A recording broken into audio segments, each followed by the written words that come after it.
So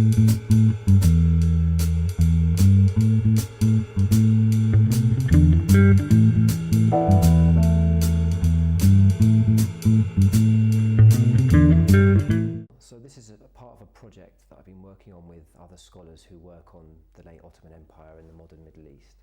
And what I'm particularly interested in is groups of refugees who come and seek sanctuary within the Ottoman Empire. So we often associate today the Middle East as being a place that creates refugees, that sends refugees out into the world.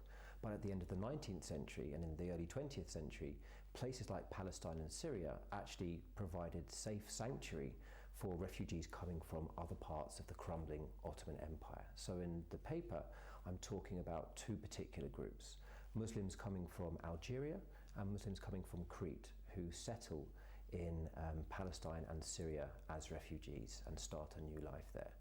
And one of the sad things, I guess, about this story is that their descendants will once again become refugees because of the various later crises in the region.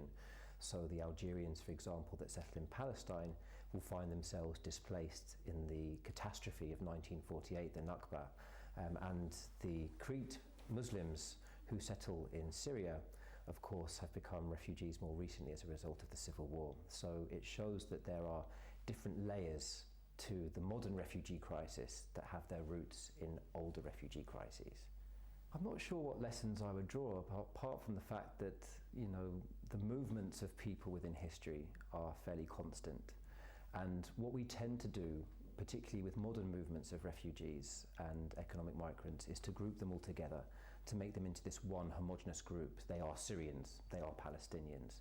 But within these groups, there is such a rich history which has its roots not just in the lands of Palestine and Syria, but in places beyond. And I think that's an important thing to take away, that even groups that are misunderstood quite generally in Western society, they have such a rich, deep history. And if we start to look at the different layers of movements of people, we can understand that, well, really, what is a Syrian? What is a Palestinian? What is a refugee? These are big questions that we're asking ourselves today, and looking at the history perhaps can help us to unpick that a bit.